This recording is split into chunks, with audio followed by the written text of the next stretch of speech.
2 minutes to log in, and then we will get started.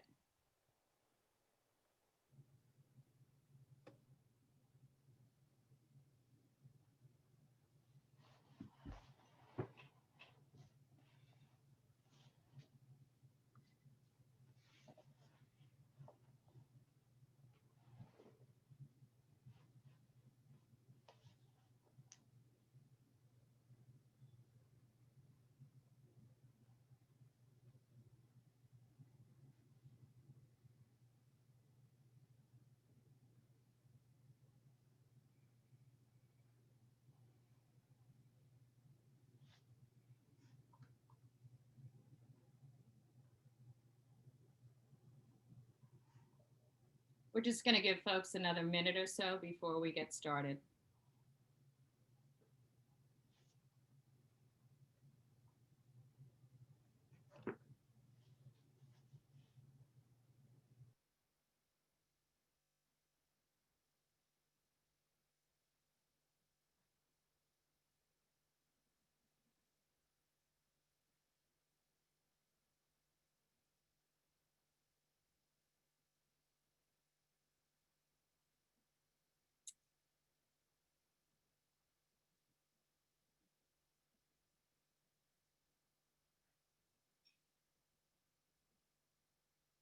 Good morning again. I'm Caron Curtin, Regional Resource Director on Long Island for Caron Treatment Centers.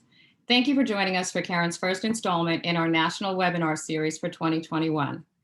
Today's topic is putting first responders first through resilience, post-traumatic growth, and recovery. Today's presentation is eligible for 1.5 continuing education credits. We would like to thank our educational partner, CE Learning Systems, for assisting and providing these credits through co-sponsorship with the American Psychological Association. Please note that in order to receive your credits, you will need to complete the post-webinar evaluation, and a link will be emailed to you directly after the presentation. After finishing the evaluation, you will have immediate access to your certificate of completion. As a reminder, we will be conducting this session in webinar format, and all participant microphones will be muted. During the presentation, please utilize the Q&A feature to ask any questions that you may have. Depending on the volume of questions, if we're not able to answer yours, we will have someone from our team follow up with you directly. Today, we welcome 2 presenters, beginning with our special guest, Michael Parmenter. Michael served as a member of the New Jersey State Police for over 26 years, where he was a detective in the auto theft and major crimes units and a lieutenant in the employee relations unit.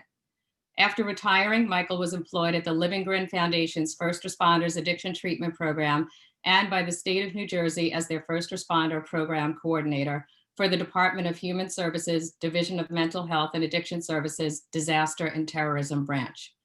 He currently serves as the Employee Assistance Coordinator for the New Jersey State Police. I am also proud to introduce John Becker, Jr., who is the Director of Caron Treatment Center's First Responders Program. John has years of experience as a police officer, clinician, outreach professional, and program developer, as well as a strong understanding of substance abuse among first responders, having overcome addiction in his own life. John is also the Clinical Director of the Montgomery County Critical Incident Stress Management Team and certified by the International Critical Incident Stress Foundation for individual and group interventions. Additionally, John currently serves as Vice President on the Executive Board of the Greater Philadelphia chapter of the Employee Assistance Professionals Association. Michael will kick off today's presentation with his portion entitled New Jersey Law Enforcement Resiliency Program, a National Model.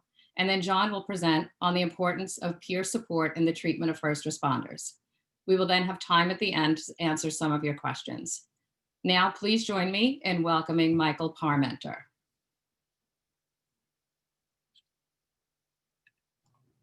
Good morning, everyone. I'm coming to you from sunny South Jersey, and it's great to have the opportunity to talk to you about our resiliency program. I'm going to quickly share my screen and start the program. And if you have questions, hopefully I'll either see them, or someone can bring them to my attention, or we'll try to answer them at the end, whatever works best for you. So give me one moment to share my screen. And I am going to hope that we don't have any technical issues along the way.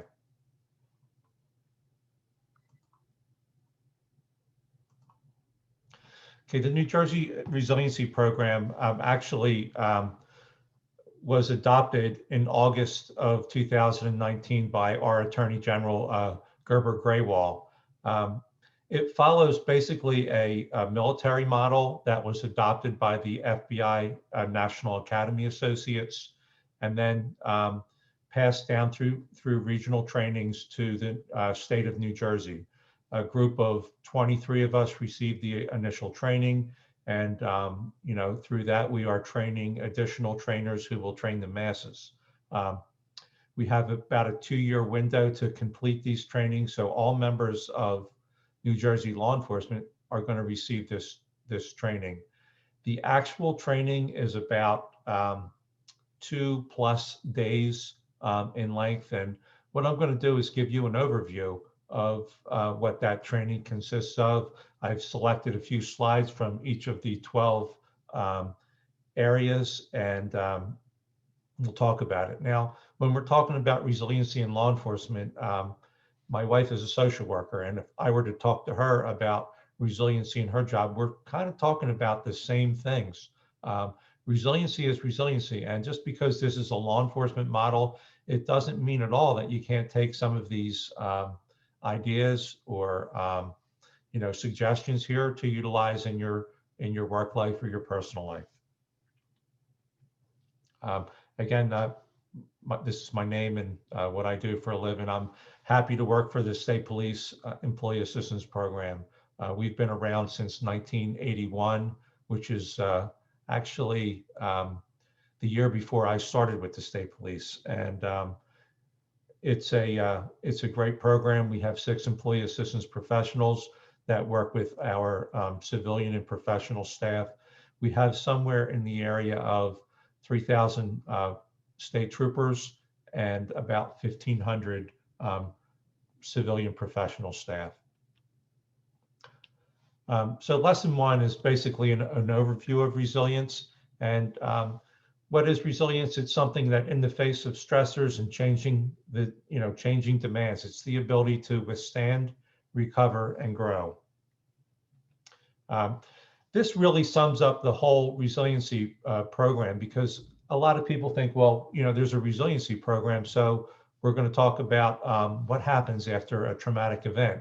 But actually, resiliency picks up long before the traumatic event. So what we hope to do is provide resilience training that will kind of create an uplifting atmosphere, so that when that adverse traumatic event would happen, we can basically deal with it and gain post-traumatic adversity growth, or post-adversity growth, rather than post-traumatic stress. So what we hope to do through this is to enhance self-confidence, leadership, personal strength, spiritual growth, and an appreciation for life. And if you look at this, after the event happens, you see growth, or you can see the downslide where there would be post-traumatic stress or a post-traumatic stress disorder, which would require treatment. So what we hope to do is basically go into a post-adversity growth. Why is it important? It's not just for those traumatic moments or to follow, but it's really about dealing with the daily hassles and stressors of life, and dealing with and having accomplishment despite those challenges and stressors. One of the things that we utilize is the broaden and build theory, and we can take a look at this. And if we utilize negative emotions, we see that we maybe start with a larger spiral and we spiral downward. But we can make the choice to utilize our positive emotions, and that's a lot of what this is about. We're going to take our positive emotions and actually build up from there. One of the first lessons that we do in the morning when we start this is counting our blessings. With this, one of the things that we try to do is we get our participants to write down 3 things that they're grateful for or thankful for. And typically they'll say, I'm glad I'm alive, or I'm glad I have this training, or I'm happy for my children, or I'm happy, that I have a great wife. And what we want to do is we want to actually ask them more. Tell us why, not just what, but why. And that helps us to cultivate gratitude, build optimism and positive thinking, uh, cope with the daily hassles and stress, and improve the quality of life. And with our job, people don't call us because they're having a great day. They call us on their worst day. So our profession has a lot of negativity associated with it. And if you look at the current climate of the last maybe 10 months or so, it's kind of been even worse. The pendulum is absolutely swung in a different direction against us.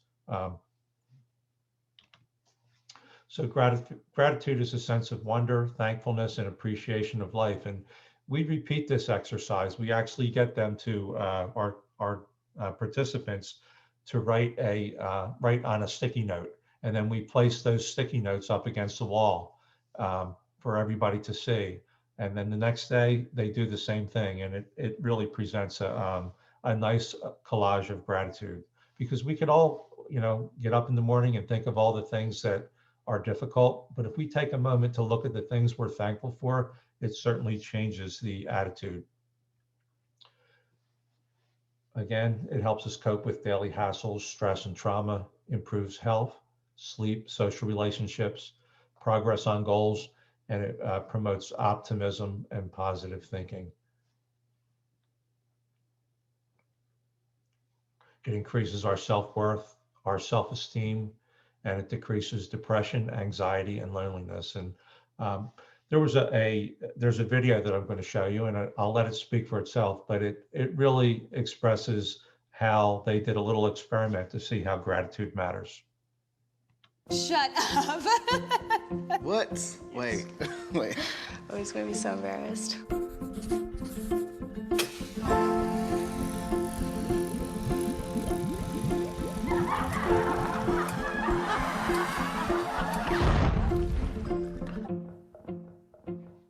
What makes you happy? Having fun? Hanging out with friends? Delicious food? Making money? Well, consider this. Psychologists have scientifically proven that one of the greatest contributing factors to overall happiness in your life is how much gratitude you show. Yeah? Think about that. Go ahead and marinate on it for a second. You can thank me later if you want. It'll make you feel better according to this study. You go ahead and click on it and read it if you want. Or you can keep watching, because we read it and we thought it might be fun to test out for ourselves. We gathered a selection of volunteers to act as our subjects. First, we gave them a test. They didn't know what we were looking for, but it gave us a pretty good idea of their current level of happiness. We asked them to close their eyes and think of somebody who was really influential in their life, somebody who did something really amazing or important for them. We had them write down as much as they could about why this person was so important. Now, a lot of them thought at this point the experiment was over, until we really put them on the spot and tried to get them to call that person and read what they wrote about them. Thank you, Jessica. We're gonna have you call your mother. So who was that right person for you? Person is my sister, Erica. We're gonna give Erica a call. Okay. Who'd you end up picking? Friend of mine, Craig Ains. Her name is Dora. My college accounting instructor. Really? Is this somebody you're still in touch with today? No, I'm assuming that he's passed on. That's a to the shame. great beyond. You up for it? Yes. What would you say if we called up Dora?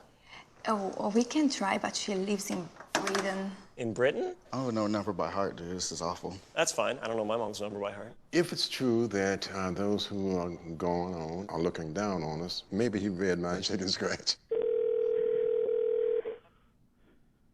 Hey, sweetheart. Hey, how you doing? Yeah. You got a second? Where you at, in the hotel? I am. I'm in the hotel. You scared me when you asked if I had a second or something's wrong. No, I'm on like this little TV show, and they told me to talk about the person that influenced me the most, and I picked you, and they're making me call. They're making me call you. Oh, wonderful! Hi, you've reached Craig. I'm not here right now. At the tone, please record your message. Oh, come on. Hello? Hi. Hi. Erica? It's me. All right, so I got to read you this paragraph. Can you hear me? Yes, I can. Go ahead, All right. sweetheart. All right. The person that influenced me the most would be my mother, Marlo Dawson. She is a single mother of 2. She is a very hard worker and dedicated to her family. Hey, Craig, this is Loie. This is going to be a funny little voicemail, so I hope you enjoy it. I'm so sorry for calling you at 4 o'clock in the morning. I'm so sorry. I have to read this to you, okay? And you can't say anything, or I don't know. You can respond, but I probably will just keep going. Okay?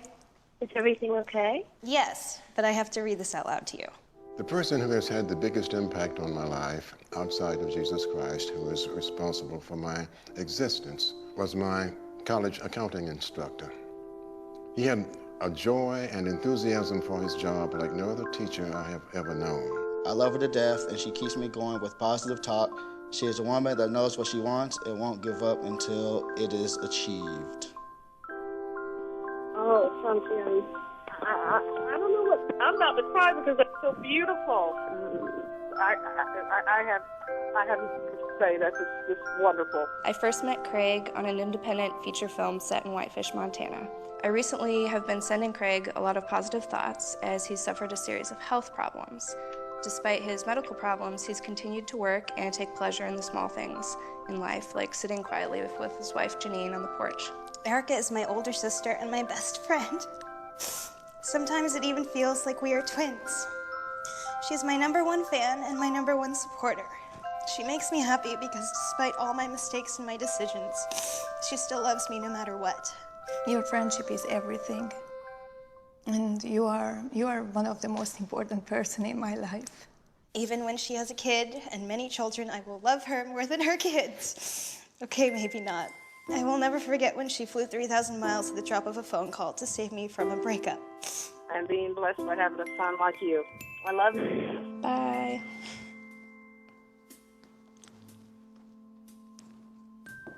Why did you do that to me? I don't know, because they made me do it. Thank you for picking up. Bye, sweetie. And then they're like, here, you're gonna write this letter. And then I wrote like this whole long ass letter, which, you know, I like don't write. And then all of a sudden they're like, hey, guess what? Now we're gonna call her and you're gonna read her this letter. And I was like, what the f?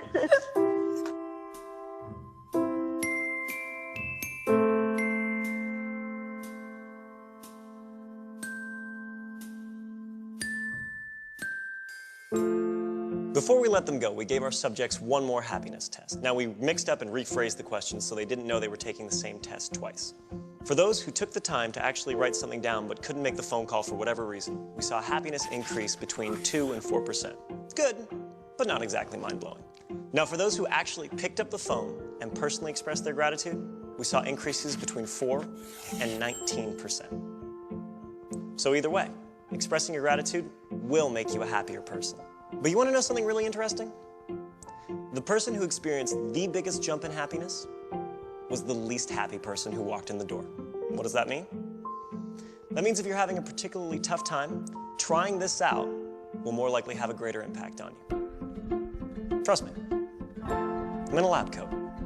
In fact, while you're at it, film it and upload it to us, and we'll do something awesome with it. I'm Julian, and this has been The Science of Happiness. Open cake, subscribe. Okay, one of the things that we do, we have with most of the lessons, we'll have exercises, and one of the exercises that we'll do with this is actually writing a gratitude letter and encouraging our participants to share that letter with the person that they're wanting to express their gratefulness to. One of the great things about this class is, and especially, with our class, it was a total of 23 people, and we got to know each other very well. And that's, you let your guard down a little bit. That doesn't happen often in law enforcement, where you're vulnerable with the people around you. And I think that this type of training gives you the opportunity to do that, so long as it is in a small atmosphere. Lesson 3 is accomplishing goals. And I like to start this out with this speech by Admiral William McRaven. It was from the University of Texas, a commencement speech in 2014. I'm not going to play the whole thing, but I'm going to give it a little bit of a start so that you can follow up later if you want to hear more about it. But This is something that I've shared with my children, my family. I really think that it's an important addition to this program. If you want to change the world, start off by making your bed. If you make your bed every morning, you will have accomplished the first task of the day. It will give you a small sense of pride, and it will encourage you to do another task, and another, and another. And by the end of the day, that one task completed will have turned into many tasks completed. Making your bed will also reinforce the fact that the little things in life matter. If you can't do the little things right, you'll never be able to do the big things right. And if by chance you have a miserable day, you will come home to a bed that is made, that you made. And a made bed gives you encouragement that tomorrow will be better. To pass SEAL training, there are a series of long... Okay, I'm going to allow you to watch the rest of it, but it's talking about accomplishments and starting those accomplishments with a very small accomplishment at the beginning of the day to help you out with additional accomplishments through the day. I'd like to tell you that my kids make my bed every day. The ones at home, I'm one for one, with making the bed. So it's at least working out to some extent. So our objectives for accomplishing goals would be to gain purpose of and feelings of control, to help us prioritize, to give insight about, ourselves and our values, and to live our values, boost positive emotions, and improve self-esteem and self-confidence. We talk about the type of goals that we would like people to utilize, and those are SMART goals that are specific, measurable, attainable, relevant, and time-based. Goals and values, our values are our internal compass, the principles that guide and motivate us, the core beliefs that are most important. The goals are the paths that we take to get there, and they provide a good foundation for setting our goals. Goals, again, set based on your values. There are achievements along the way, and we have to find opportunities to live our values and find out, our why. Why are we doing what we're doing? What's the importance behind it? How do we accomplish a goal? We create a plan to overcome potential obstacles, and in doing so, we look for ways that we may trip over our goals.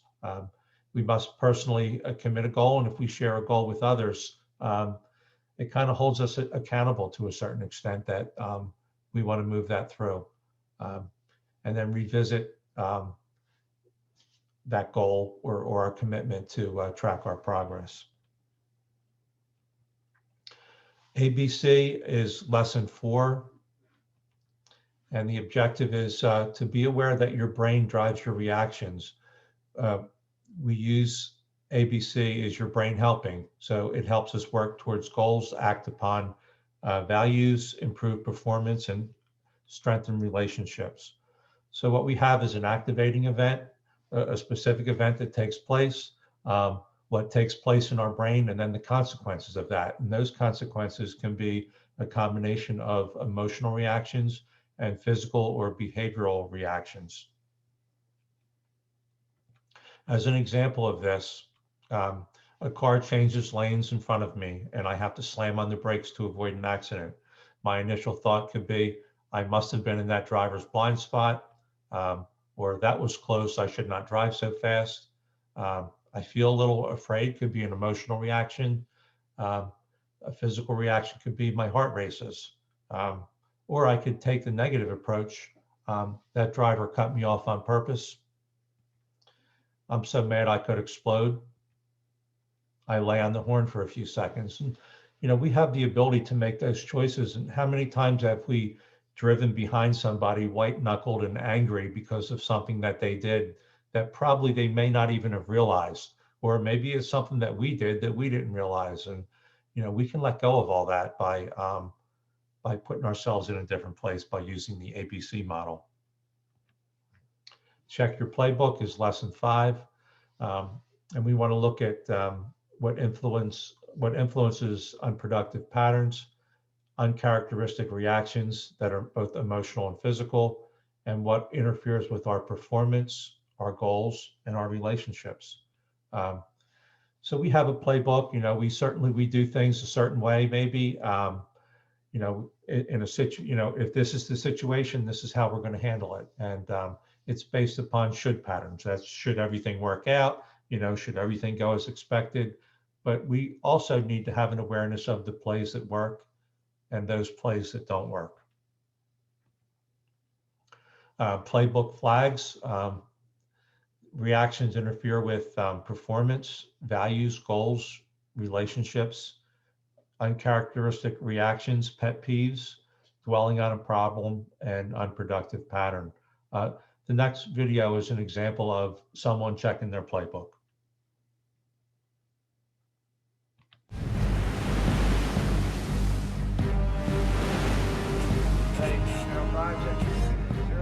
Again, this is the USS Montana requesting that you immediately divert your course 15 degrees to the north to avoid a collision. Over. Please divert your course 15 degrees to the south to avoid collision. This is Captain Hancock. You will divert your course. Over. Negative, Captain. I'm not moving anything. Change your course. Over. Son, this is the USS Montana, the second largest vessel in the North Atlantic Fleet. You will change course 15 degrees north, or I will be forced to take measures to ensure the safety of this ship. Over. This is a lighthouse, mate. It's your call. Hello, Captain? Think he's gone. Fair enough. So that's a great example of checking your playbook. Maybe the captain should have known a little bit more about what he was dealing with before and not taking that aggressive tone. Lesson 6, and it's kind of halfway through this. And I will tell you that, this is 240 some slides condensed to about 40 some slides. So there's a whole lot more to it. A lot of interpersonal communication, contact, just sharing. It's absolutely a different course for law enforcement. Now we're going to talk about balancing your thinking and instant balancing your thinking. The overview here is that we want to be aware of influences of what influences unproductive patterns, characteristic reactions, interferes with personal goals and relationships. An example of this is in the next video. Hey, everyone's eating tacos outside Bill's office. Don't you think that's some information I would like to know? I like tacos. You invited Eric? I thought Eric gave you the creeps.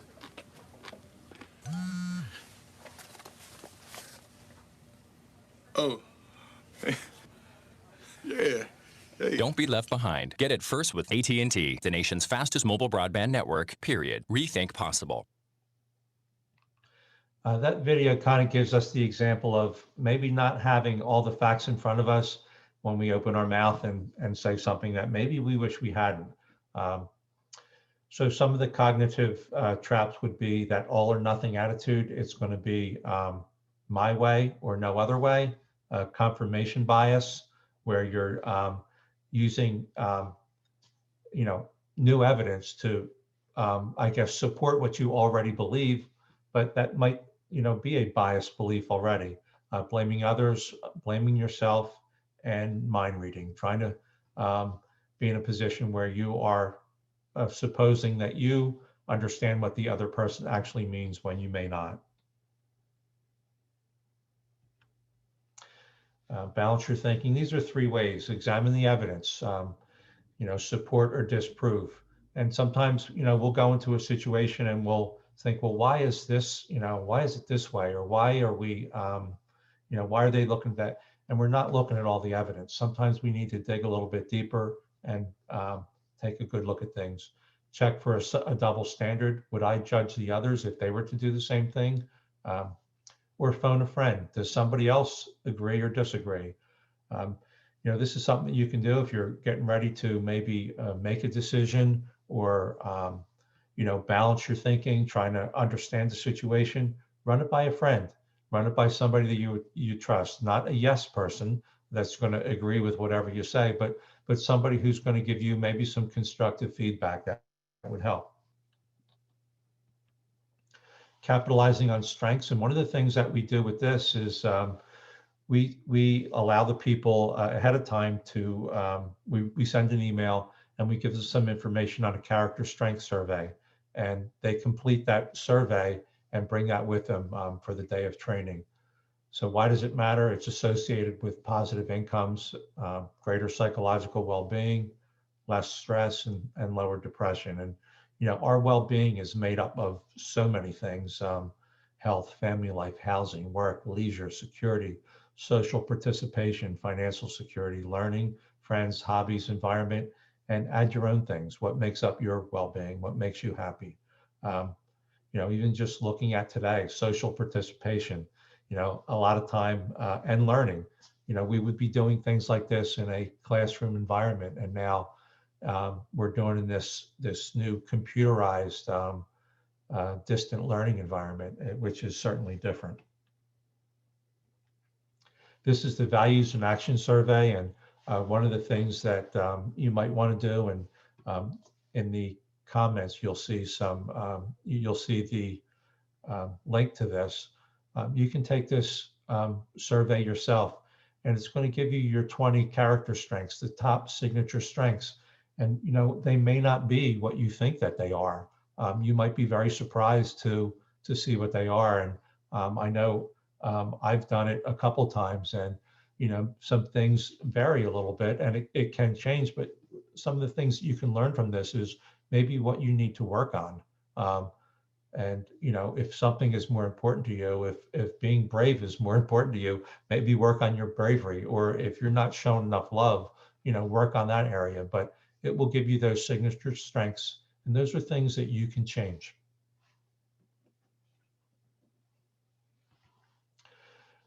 We go into a little bit of mindfulness, acceptance, mindfulness, and meaning making. And one of the things when you're working with first responders, especially with law enforcement, with guys that have guns on their side that are sitting in the classroom, they're not always willing to, like close their eyes and get comfortable. We're usually the guys that are looking around the room, scanning for things, and getting somebody to be in that mindful state is a little bit difficult. We talk about acceptance and avoidance, and we run an exercise that where we have people not think of the white bear, and we give them a full minute, and we remind them during that full minute not to think of the white bear.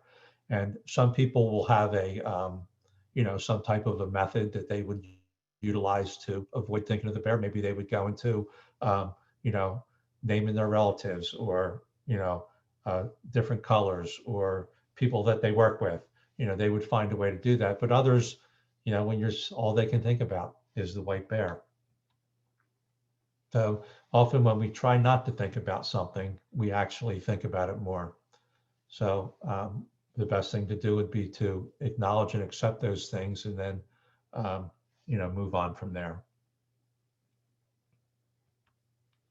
Mindfulness would be to utilize to acknowledge negative aspects of events, disengage from negative thoughts, reduce anxiety, allow for focus on what you can control, and take purposeful action on the things that you can't control. Again, mindfulness it's something difficult, but I even say, if you're not able to utilize mindfulness, maybe you're not comfortable with that yet. One of the suggestions that I always make is, find ways to separate work from home. And for us in the state police, we often travel to and from work. Some of us travel an hour and a half, an hour to work. And I know when I was a detective in the major crime unit, I would handle a lot of calls on my way home. And then I'd be sitting outside in the driveway waiting to finish my call on the way home. And my family would be looking out the window, and, then I'd finally get off the call. And it was just like walking right from my office into my home with no ability to kind of change my perspective or my mindset. What I try to tell people with that is find a book on tape that you like, or listen to a podcast, or listen to music.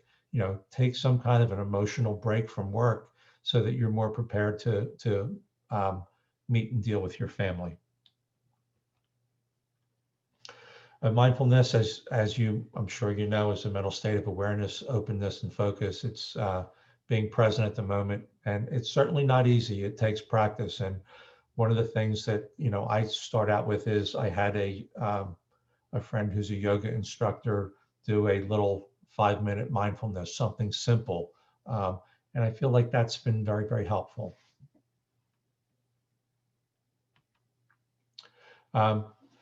I tried to show this video a little bit earlier. This is about Michael Jordan, and Michael Jordan in this video, he talks, we know that Michael Jordan is extremely successful in everything that he does, but he talks about his success, but highlights that he's also had a lot of failures in his life where he's, failed to make the winning shot, or he's personally failed at different things at different times.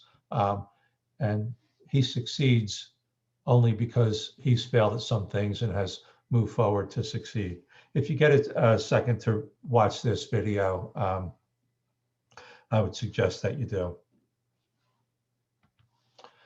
Meaning making turns challenges into opportunities. A situation or experience that we have, does that mean anything else? Can anything good be realized as a result?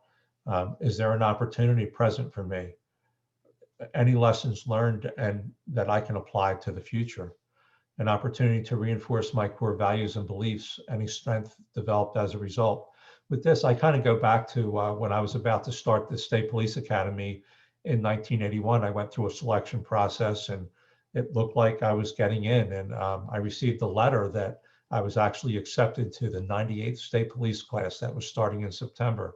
I gave notice to my boss that I was working for and had been working for 7 years, that I was going to be leaving to go to the State Police Academy. And I got a second letter that academy opportunity was going to have to wait until March because they had they couldn't take the whole number of people. They had to split it into 2 groups.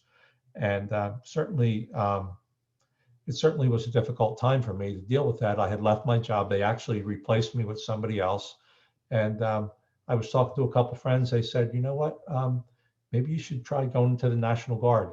And I went in the Air National Guard. And during the time that I went through all my training, I learned some things that absolutely prepared me for what would lie ahead in the State Police Academy. And I really believe that had I gone to that 98th State Police class rather than the 99th, that I wouldn't have had that accomplishment. I wouldn't have been able to make it. I wasn't fully prepared. So sometimes we got to look at, what good things can be realized as a result. And that's certainly one of the biggest things that, certainly affected where I am today is, missing that first opportunity for a training opportunity. With meaning making, we want to focus on post-traumatic growth, a renewed appreciation of life, recognition of new possibilities, and understanding of enhanced personal strength, improve our relationships with others, and get a greater sense of meaning. Again, here's that slide that I started off with. And, I think this really talks a lot about, what we're doing with resilience training. And it's hard for people to separate, those traumatic events from resilience training. But the true understanding is that resilience training actually comes before the event. We talk about spiritual resilience, and we utilize our chaplains and some of our faith-based partners in presenting this. And they usually like getting involved, and there's even a version of this training that one of our chaplains is teaching. He's teaching the resilience for chaplains, and he's changed the slides up a little bit and done some things with this. And we see that this is going to change and adapt from county to department, from trainer to trainer. everybody wants to put their own little spin on things, but they may very well know their audience and what their audience would see as the best things. So the goal here is to strengthen our set of beliefs, principles, or values that sustain our sense of well-being and purpose. We talk about having a board of directors, and really a spiritual board of directors. And those are peoples and ideas that positively or negatively influence you and form your worldview. I like to think of those that positively influence me, but sometimes the negative influences are equally important. We can't have everyone agree with us, and sometimes we need some constructive criticism or some feedback or some negative things to happen to help us form our view of the world. So our board of directors would help us with the spiritual beliefs that are important to us. We don't want to understand how we came up with those beliefs, and think about yourself. And if you were to look at where you are in your career or in your life, who is it that's on your board of directors? I mean, I can easily put down a couple of names and think about people who have provided a great deal of influence with me, and people that I could go to if I needed some additional assistance that might be able to direct me in a better way. We touch on physical resilience and how important that is, so that we understand the link between physical and mental fitness, how we can improve performance, leadership, and overall health through resilience, physical resilience. We have discussion about nutrition and nutrition challenges, and discuss manufactured and processed food, the change in composition based on a change in diet of beef, dairy, and poultry.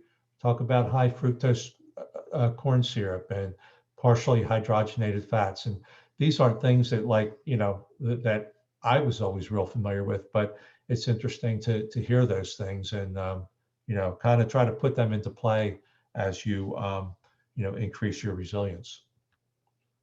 Talk about strength and it being miracle grow for your brain. It increases energy, and you think about people who are able to, I'm sure we've all heard about people who get up at 5:30 in the morning, they go to the gym, and they have that increased physical energy, and they're more active during the day.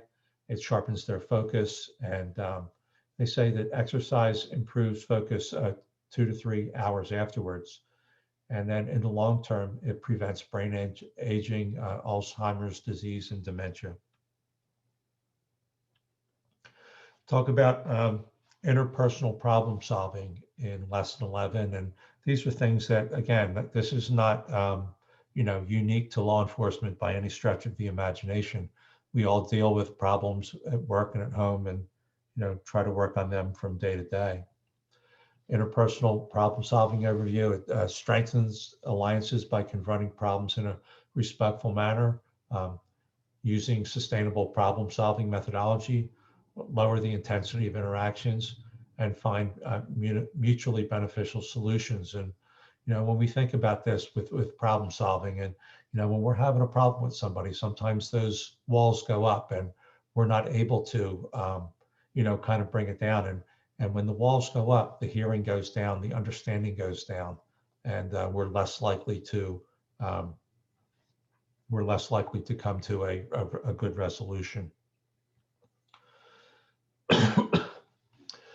We want to avoid mind reading. And again, what happens when we mind read, we make the assumption that we know what the other person is thinking. And, we're not always correct in that. Mind reading blocks communication. It's a cognitive trap. Situations for mind reading traps are close relationships, texting or emails. Sometimes we'll read a text or an email and we'll totally get the wrong idea, that we'll think that maybe somebody is being too direct for us, or they're being aggressive with us, or we'll read into it what's not there. And then mind reading can happen when we're tired or stressed, when we don't really have the time or the ability to listen to somebody's side, and we automatically make assumptions that aren't accurate. or when we're on autopilot, when we're busy, we're doing 10 things at once, and then somebody, throws something else in, and it's just, we're not ready for that. We're not totally processing it. We talk about constructive versus deconstructive conflict, and constructive conflict is managed. It leads to solutions and provides greater understanding and communication. Destructive produces barriers. It destroys morale and diverts energy from the important tasks or issues. Good listening and active constructive responding is actually the last chapter, and I'll just tell you now that we usually follow this up with providing resources and teaching our police officers how to assess resources, whether they be through utilizing an EAP, our Cop to Cop program in New Jersey, a lot of the different partners that we have in treatment, identifying therapists and doctors that can help us, utilizing our contacts with our unions or bargaining associations. We provide a list of things for them. As I say, a list, a series of slides, how to utilize your insurance card, and utilize the information on the back of it for assessing behavioral health care. The next video is a little bit of a lesson in good listening. It's just, there's all this pressure, and sometimes it feels like it's right up on me, and I can just feel it, like literally feel it in my head, and it's relentless, and I don't know if it's going to stop. I mean, that's the thing that scares me the most, is that I don't know if it's ever going to stop. Yeah. Well, you do have a nail in your head. It is not about the nail. Are you sure? Because, I mean, I'll bet if we got that out of there... Stop trying to fix it. No, I'm not trying to fix it. I'm just pointing out that maybe the nail is causing... You always do this. You always try to fix things when what I really need is for you to just listen. Yeah, see, I don't think that is what you need. I think what you need is to get the nail See, out. you're not even listening now. Okay, fine. I will listen. Fine. It's just... Sometimes it's like there's this achy... I don't know what it is. And I'm not sleeping very well at all. And all my sweaters are snagged. I mean, all of them. That sounds really hard. It is. Thank you. Ow! Oh, come on. If you would just... Don't... Try to see things my way. Do I have to keep...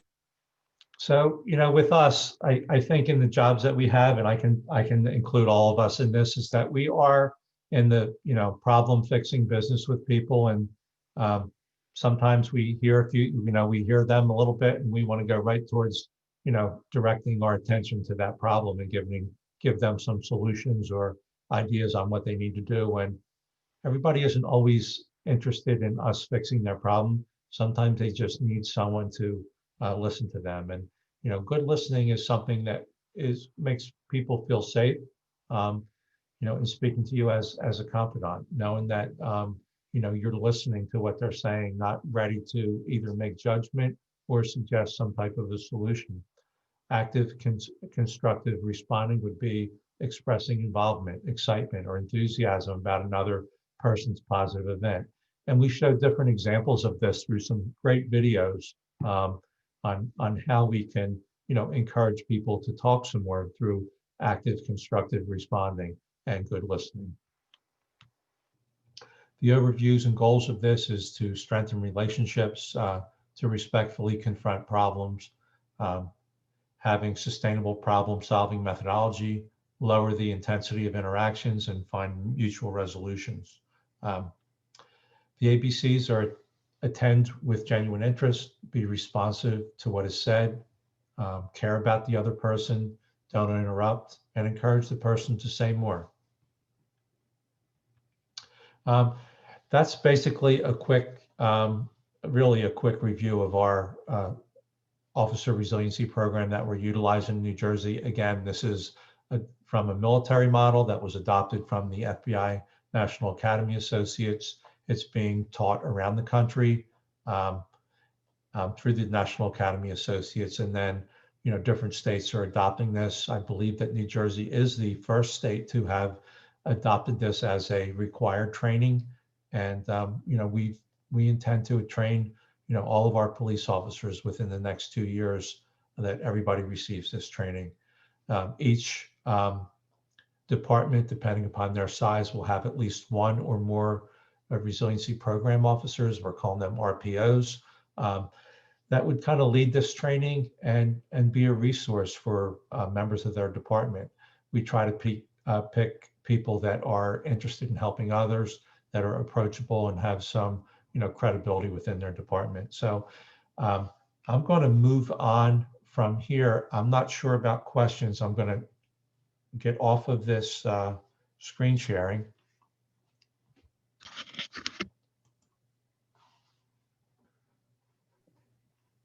Okay, and I'd like to now introduce, if John wants to take over and pick up on his part at the end. If there's questions, we can answer them at the end, because I know there are some. Absolutely. Thanks, Mike. So I'm going to share my screen. Mike covered a lot of interesting stuff related to law enforcement, and we're going to expand on that to get an understanding. When we're talking about resilience in law enforcement and among first responders, what do they need to be resilient from? So the goals of my part of this presentation is to talk about how peer-led, peer-integrated treatment is critical for positive recovery, highlight the aspects of the first responder cultures and how they contribute to unhealthy behaviors within the first responder community, and then just talk about the unique challenges in treating first responders, and then briefly touch on what we do within our own program here at Caron. There's a quick video that kind of really highlights expectations versus reality when we talk about first responders. And little disclaimer, a lot of the things we're going to talk about in this presentation don't apply to every first responder, but they apply to enough that it is a prevalent issue that we see it quite a bit. So we talk in generalities. When I grow up, I want to be a police officer. When I grow up, I want to work for the FBI so I could go on secret missions. When I grow up, I want to be a detective so I can investigate crimes. I want to be a police officer so I can keep people safe. Because they're brave and I can help catch criminals. When I grow up, I want to be a police officer so I can serve my country. I want to grow up being a cop. Because I want to be in a position of authority. Because girls can do it too. When I grow up, I want to become a police officer so I can become isolated. I want to be a police officer so I can have nightmares. So I can see things that no human being should ever see. So I can become void of emotion. When I grow up, I want to be a police officer because I want to feel the emptiness inside. I'm so sad all the time. You can't just toss me aside. I don't understand what's happening to me. I'll never be the same. I don't even go to family functions anymore. Disassociate. Suicide.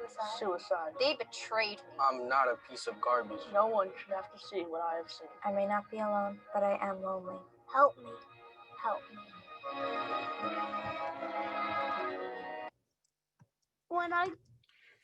So that may seem a little extreme to some of us, but the reality is that's what's happening to a lot of our law enforcement officers, as well as other first responders. They begin the career in one place, and over time, they end up in a darker place. So what we're going to do is we're going to talk about the job first. We recognize that being a first responder, police officer, firefighter, EMS, corrections, military, all difficult and demanding careers. They all have proud traditions, and they all require extensive training and a mentality that is very decisive and unhesitating. People in these professions need to be able to quickly evaluate and respond to very complex situations, make split-second decisions, basically manage chaos at times. The first responder world is service-oriented. It focuses on citizenship and responsibility. Their members are taught to take care of everyone else, often to their own detriment. The first responder world is a closed system. And what I mean by that is either you're in or you're out. Either you're a police officer or you're not. Either you're, a firefighter or you're not. And that means a lot to this population. And we'll talk more about that. But first responders tend to relate better to their colleagues than others, to civilians, to use the vernacular. First responders almost inherently trust each other, but they're slow to trust civilians or folks outside of their professions. And we find that alcohol is a big part of the first responder culture throughout all of the professions. We also know that first responders, part of the culture is to hide your struggles and problems, and they are very good at it. When a first responder is having a difficult time, the last place that it usually appears or becomes apparent is at work. Their home life may be falling apart, but they pull it together when they put on that uniform and go to work and fake their way through. So usually by the time it gets to work, we know it's pretty bad. Poor overall self-care. Early on in a first responder's career, they tend to take care of themselves physically. They might eat healthy, exercise, and things like that. As time goes on, a lot of them get away from that for a variety of reasons. Shift work, schedule, eating fast food on the go, family obligations, things like that. So they get away from that physical health. But one thing that they neglect almost from the onset of their careers is their emotional and mental health. Not very good at taking care of those two things. The video kind of highlighted the expectations versus reality of being a first responder, right? When they enter that career, make that choice for that profession, they have visions of, making a difference, changing the world, things like that. And over time, the experiences that they have through that job often create a sense of cynicism and pessimism. And they kind of change their perspective, or they can. And that the path to that retirement is not that straight line from expectation and being able to do the job and retiring. There's a lot of pitfalls and a lot of curves in the road, so to speak. Specifically, what are we talking about? First responders are exposed to a whole lot of things: abuse and death of a child, injured or killed coworkers, officer-involved shootings, the homicides of civilians, suicides, fatal car wrecks, failed rescues, all kinds of assaults, physical and sexual. These are things that police officers and other first responders are exposed to on a daily basis, right? The average person may have 1-2 critical incidents in their whole lives that they're exposed to. And these professions are seeing these on a daily basis. Additionally, in spite of what they often try to portray, police officers and other first responders are human beings, and they're affected by other emotions, right? Being insulted, being harassed, humiliation, sometimes from their peers, sometimes from the community, the media. These all tend to have an impact on a first responder's well-being, and we often don't pay attention to that. First responders do not like feeling helpless. An example would be if a firefighter is trying to make a rescue in a fire and he's unable to get to that person, and they end up dying. There's a lot of guilt and bad feelings that come along with that feeling of helplessness, that they weren't able to help. And that can be very difficult. There's also, a lot of these situations, there's an avoidance of what many would consider certain death, right? Coming out of a critical incident alive, carries its own series of feelings and reactions. And finally, the futility of it all. As a first responder spends more and more time in their career, the longer they're at it, and they start to see things like, the same people coming back around, either committing criminal acts, or, they're just involved with them, EMS calls to the same places. They can kind of feel like they're not making a difference, and there's a certain futility to it, which can have a negative impact on their emotional and mental wellness. So when we talk about stress within the first responder community, it doesn't always present like it would with the average person. First responders are natural and proficient crisis interveners. They thrive in chaos. They handle it well. You give them a problem, a volatile situation, and they'll come in and they'll handle it. And they do that regularly. They go from call to call, just moving through those chaotic situations. Stress for a first responder tends to present itself in the more mundane, everyday issues, and they find them difficult to deal with. And we're going to get into a little bit why that is, why at work they're thriving to an extent, and at home they seem to be failing. But it's things like chores, things like bill paying, family matters, social activities that they tend to struggle with or neglect, or you come home from work and all you want to do is sit on the couch. You don't want to be bothered and you tune out, right? That's an indication. When it happens once, maybe it's an indication that they're tired. If it's repeatedly happening, it might be an indication that there's a problem going on. A big problem for first responders is organizational stress. No matter what type of agency, no matter what size of agency, when you talk to the members about their biggest stress, top two or three answers is always organizational stress. Things like inadequate training, lack of support, unfair assignments, things like that. Politics comes into play. So organizational stress is a big one for first responders, and it's often one that they can't really do anything about, right? It's just there. It's something that you need to learn to adjust to. The impact of the job. First responders are exposed to many critical incidents. Law enforcement, for example, it's estimated that the average law enforcement officer will experience 188 critical incidents in their career on average. And, depending where you work, that could be up or down. Exposure to these hazards will change a first responder's personality, right? They come in hopeful and happy and wanting to change the world, and they start to, become negative about it. And those changes, their negative attitudes not only impact their work life, but they often take that home with them.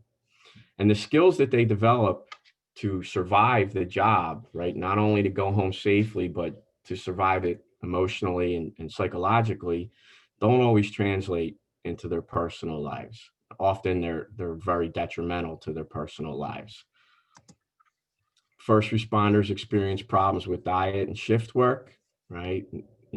Law enforcement works 24 hours, fire service, EMS. It's not a 9-to-5 job, and they often work rotating schedules. So there's, added stress around sleep and things like that. Just like everybody else in the world, first responders experience job family stress, right? It's part of being, it's part of the human condition. We see sometimes in law enforcement and other first responders that there's spousal abuse, and that can be verbal, physical, sexual, and it can go both ways. And there's a lot of reasons for that, but it happens enough that it's something that we want to look at and look for when we're working with first responders. A lot of first responders are suffering from depression and anxiety because they're not managing their critical incidents or their stress, right? They're stuffing them down and moving on to the next one. And it tends to affect them and or come out sideways. And the lack of self-care really contributes to, these problems, these critical incidents, the stress, the schedules, the challenges at home, the missing of holidays, things like that. If we're taking care of ourselves physically, emotionally, and psychologically, we're better able to handle that. If we're neglecting that, they become even more pronounced. Some other things that first responders struggle with: unresolved traumatic stress, right? All of the critical incidents they're involved in and all the traumatic events that they're either witness to or experience the aftermath of can stay with them. When we see that when they come into treatment, they don't often recognize that they have been impacted by the traumas that they've seen or experienced, until we start to talk and look at that, right? A lot of first responders are type A personality, go-getters, self-starters. They don't need a whole lot of direction. They tend to handle situations on their own and very well. And that can be a negative when they're struggling or when there's a problem. It keeps them from acknowledging and addressing a problem. And then finally, suicide. Suicide in the first responder world is a significant problem.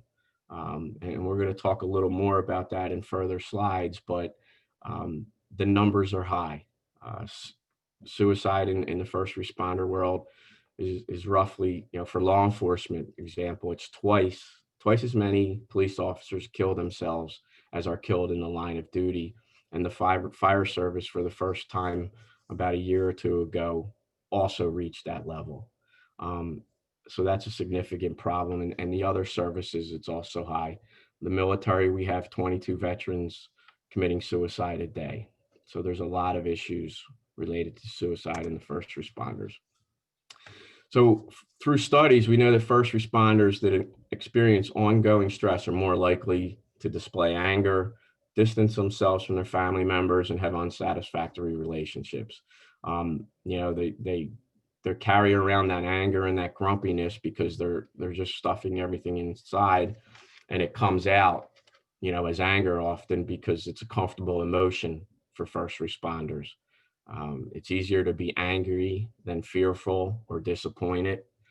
So that default is often anger, and how that presents can be things like distancing themselves or isolating and things like that. With all the trauma that first responders are exposed to, there's a lot of ways that they will react to that. I've highlighted two on this slide: trauma blocking and trauma splitting. These are the two that we see quite often with first responders. Numbing activities, the trauma blocking. I don't want to think about it. I don't want to feel it. So I'm going to drink, I'm going to drug, I'm going to gamble, I'm going to whatever. Temporary fix, right? To take their mind away from it. The other is trauma splitting. First responders believe that they can compartmentalize their lives. I keep work at work. I'm not going to let that affect my home life. So I'm going to put anything that happens at work in a little box, and then I'm going to go home and do my thing. The reality is it doesn't work. It ends up spilling over into their family lives, and the impact can be pretty pronounced on the family, when it goes unaddressed. Now, the first responders will also engage in a lot of the other reactions that are on this slide, but these two are what we see quite a bit of. Post-traumatic stress or post-traumatic stress disorder, right? Not everybody has the disorder, but I think the majority of first responders have some sort of post-traumatic stress symptoms over the course of their career, and some of it they carry with them. Witnessing too much death, and can often include a coworker. Just the way human beings treat each other. They're on the front line and get a front row seat for all the horrible things that people can do to each other. Physical, sexual abuse of others, police death and or shooting can be traumatic.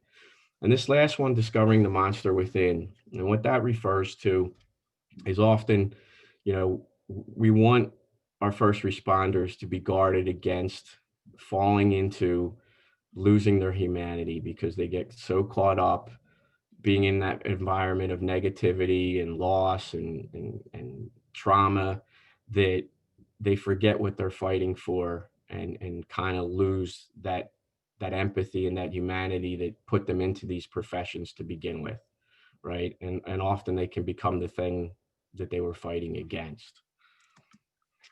So the emotional well-being of a first responder.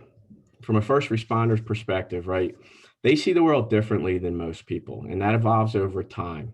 As I mentioned, they become cynical, pessimistic, and they often develop a distrust of human nature, right? Everybody has to prove themselves. And part of that is that necessity to survive, that hypervigilance that most first responders practice, and in part because they need to. It helps keep them safe on the job. It helps them get home at night. First responders tend to see the world from a threat-based perspective. They need to do that on the job. The problem is they can't turn it off when they get home, a lot of them, right? So everything's a danger until I say it's not. I don't trust anyone until they prove worthy of my trust. And that's the mindset for a lot. Along with their emotional well-being, and this kind of goes to my earlier point about, being at work and being able to effectively, do the job, manage chaos and crisis, but then coming home and being tired, detached, isolated. It's that cycle of hypervigilance, right? We go to work, we're alive, we're alert, we're energetic, and we feel good. Maybe we work a 12-hour shift and then we go home. We're drained, right? We don't go back to normal. We're going to go below normal because it's kind of a crash. And then what happens is eventually we'll cycle back to that normal range. But in the first responder world, unfortunately, it takes about 18, 24 hours for that cycle to happen to get back to that normal range. Most first responders don't have 24 hours off in between their shifts. 8 to 12 is usually what they have. So they end up riding a roller coaster between being hypervigilant and being down, right? Below that normal sense of wellness to being feeling isolated, apathic, tired, detached, apathetic. I said that wrong. And what happens is that's what their loved ones get to see. That's what they experience. They don't see the alive, alert, energetic, involved, humorous, family member.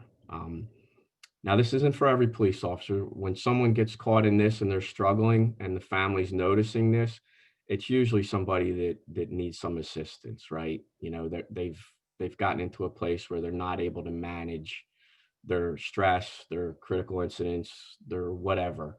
And it becomes apparent at home first. Hypervigilance can be fun and exciting early on in someone's career, right? You go to work, it's fun, you're putting out fires, you're chasing bad guys, those types of things. It's a lot of fun. But over time, it takes a physical and emotional toll, right? And extended periods of that can really wear if we don't find a way to balance that hypervigilance and manage it. The average citizen sees the world as a safe place generally, right? And they don't need to be hypervigilant 24 hours a day. It's more situational. You're walking down the street, it's dark, you hear a noise behind you, the hair on the back of your neck maybe stands up, and you turn around and you realize it's your neighbor walking up the street and you relax, right? First responders tend to be hypervigilant from the moment they wake up till they go to sleep.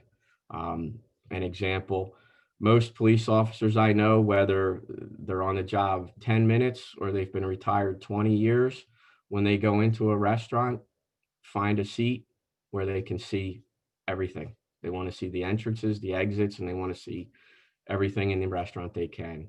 They put their backs to the wall. It's just in their genetic DNA, that hypervigilance to be safe, at the local restaurant.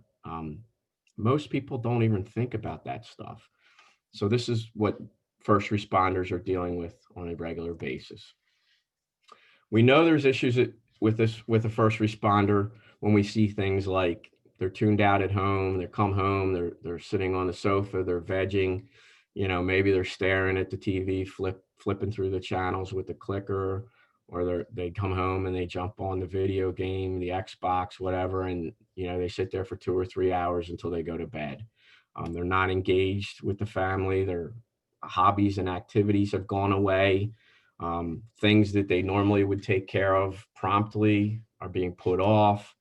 And a big sign is they avoid going home, right? All of a sudden, this first responder is working a lot of overtime that's not mandatory.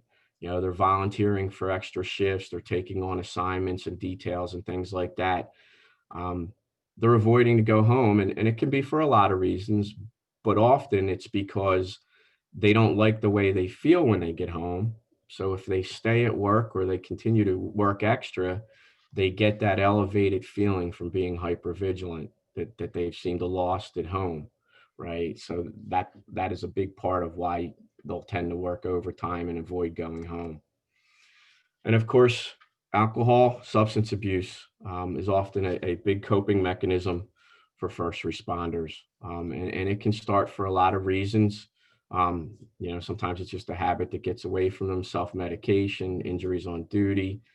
And we know with trauma and PTSD, they go hand in hand often. So, they're at a greater risk for that to begin with. Within law enforcement, 25 to 30% report abusing alcohol on a regular basis, which is far above the national average. Lifetime of adverse effects, very pronounced among law enforcement.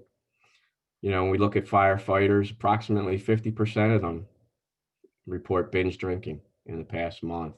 The threat of alcohol abuse among firefighters is double that of the general population. Circling back to suicide, I mentioned that more suicides kill themselves, or more police officers kill themselves than are killed in the line of duty.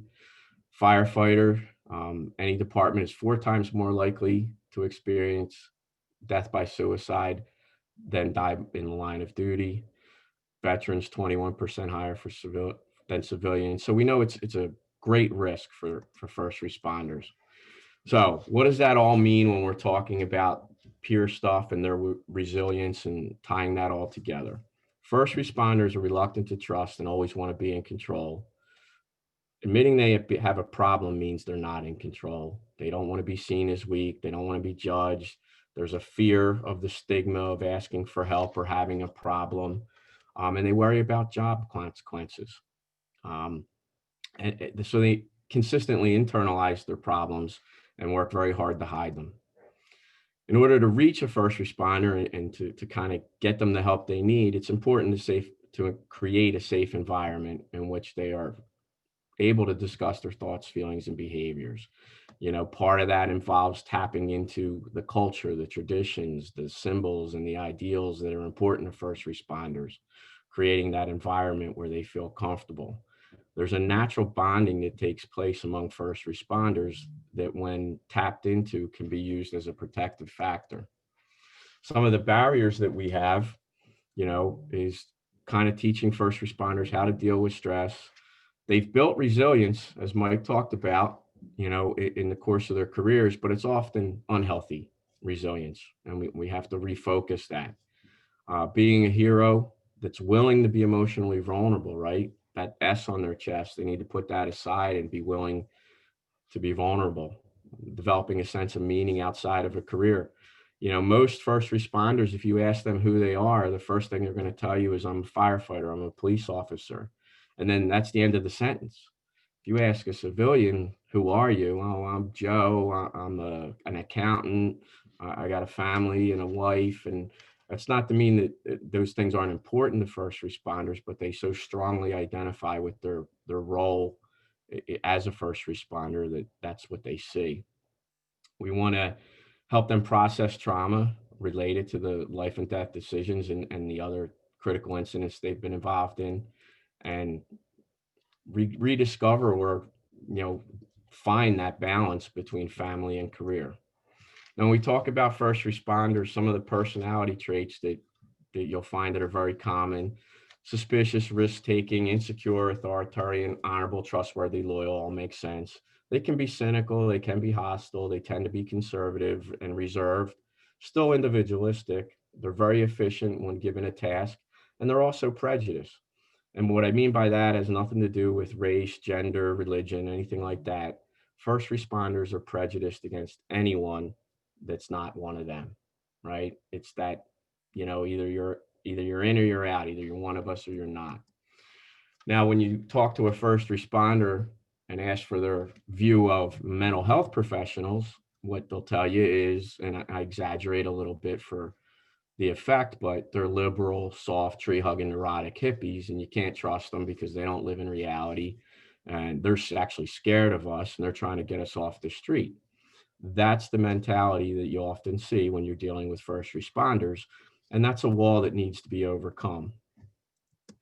So what we try to do in our program, and it works, is By incorporating peer services into the treatment and into developing that resilience and just supporting first responders, you're able to break down those barriers to clinical mental health treatment.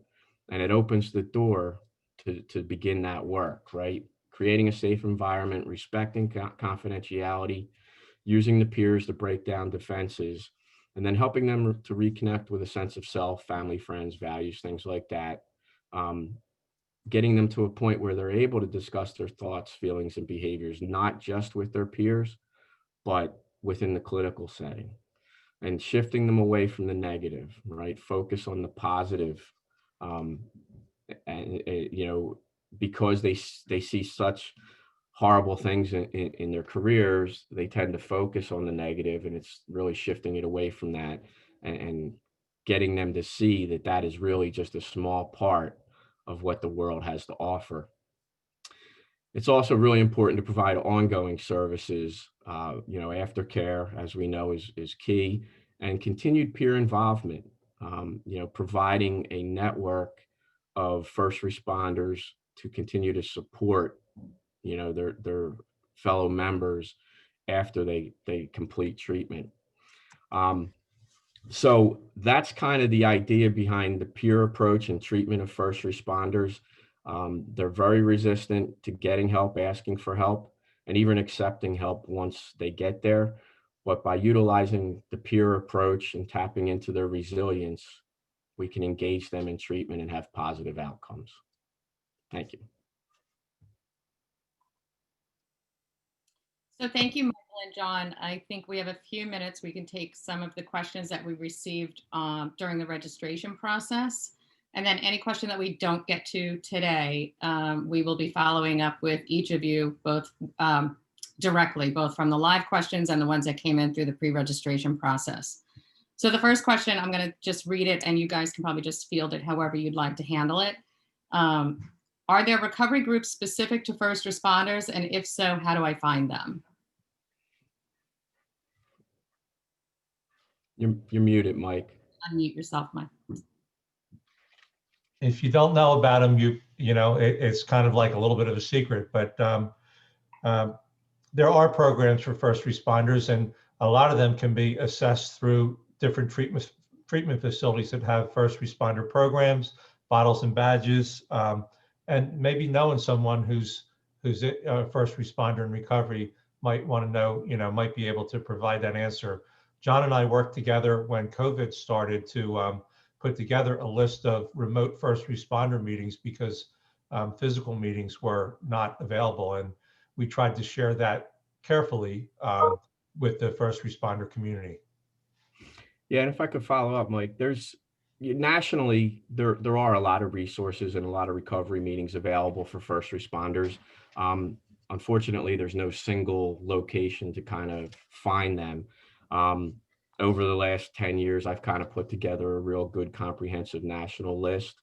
And as Mike mentioned, a lot of treatment centers offer that. And what we do, it's actually part of our program here at Caron with the first responder program, is we have 3 peer facilitated meetings a week. We call it the Resilience and Recovery meetings, and they're facilitated by a peer. With COVID, they're virtual right now. And we're gonna keep them virtual even after we go back to in person, because the reach has been so great and the response has been so great. And it's no longer local, it's more of a national type approach to recovery. Thank you, guys. So I think it's like one of the silver linings from COVID really is the fact that we can reach people with some of our great groups that we have all around. The next question is, how does vicarious trauma play a role with first responders? Yeah, I tried to touch on that a little bit.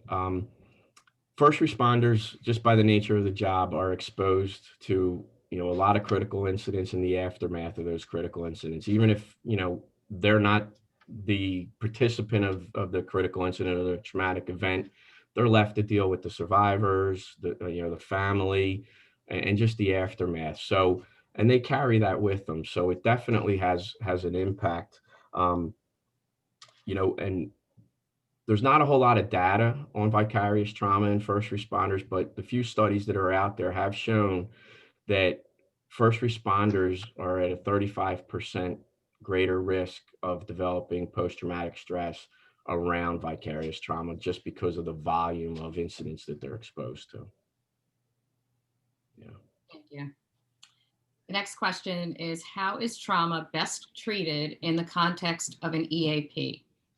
If I can answer that, I think that starting out early, having your EAP appear at the academy, talk to new recruits, and let them know that that we're going to see some abnormal things, and that we are there to help.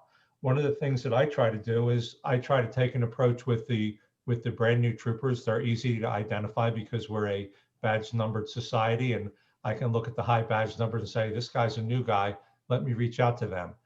I think that taking proactive action when you see a new trooper maybe dealing with their first child death or their first suicide or fatal accident, reaching out to them, making a phone call and saying, hey, what you saw today could be troublesome to you. It may not be, but these are the things that we see, and we can build on this by talking about it, by having an understanding that it's not what everybody else in the world sees. It's not normal or always acceptable, but you're going to see this stuff, and we build upon that and establish like early contact, letting them know that talking about it amongst each other, with their supervisors, with EAP, is really a good alternative. Thank you, Michael. Next question, it's a little long, but a therapist asked, I see a lot of family members of first responders in my therapy practice, and oftentimes the first responders themselves don't wish to seek help. Have you any suggestions on how we can better engage them? So, yes. As I tried to highlight, first responders don't like to ask for help, and they don't like to accept help even when they ask for it. But they do like to help people that they love, right? So if it's a family situation and we can get that first responder engaged under the premise that they're doing this for somebody else, it often opens the door for them to engage and maybe discover that it's beneficial to them as well. The only other suggestion I would have is, involving peers is critical. And Mike can probably speak more to that from what he does with the New Jersey State Police, but involving a peer to talk to that first responder often will help push them towards, okay, you know what, I'll give it a shot. It's not a guarantee, but they're more receptive to that than an actual mental health professional.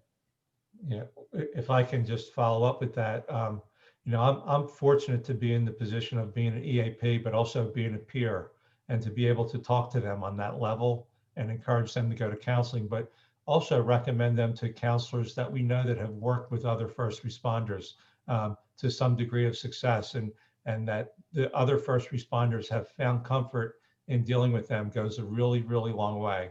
And I think it's one of the important things that we can offer. Okay, and I think we have time for one more. What are the most difficult issues when treating a first responder? Yeah, so the first, right off the top of my head, is their inability to accept or acknowledge that they need help, right? Even when they come in the door for treatment, they still struggle with wanting and thinking that they can control whatever their issue is. So that's one of the big barriers to try and overcome, to get them to see, like, you're not doing so well managing and controlling this, and utilizing peers to show that it's okay not to be perfect, right? You don't have to be the fixer, the problem solver, the helper all the time. It's okay to take some time for yourself.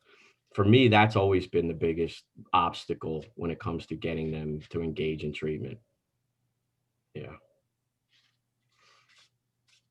I think John did cover a lot of those obstacles too in his slide presentation. Yeah. Well, it is 12:30, so I just want to thank the presenters again today for some really helpful information. As a reminder, this presentation is eligible for 1.5 continuing education credits. Please remember to watch your email for a link to complete your evaluation. And also, Caron is offering several more great webinar opportunities throughout the month of January. For those of you interested in PCB credits, we are offering a webinar next week entitled Relapse and COVID-19, Finding Hope in Recovery, which is on Tuesday, January 12th from 12 to 1. Next week, we also have Caron, Florida, doing a webinar called Individual and Family Recovery, a Parallel Process. That's Wednesday, the 13th from 11 to 12, and that's 1 social work credit. Later this month, we will have 2 additional webinars listed on your screen. I think that should be up there now. Please watch your email, visit our website for more details and to register. And in the meantime, please reach out to your local regional resource director for additional information, for resources in your own area, or for questions regarding admissions to any of Caron's programs. Thank you for joining us and have a great afternoon. Bye-bye all. Bye.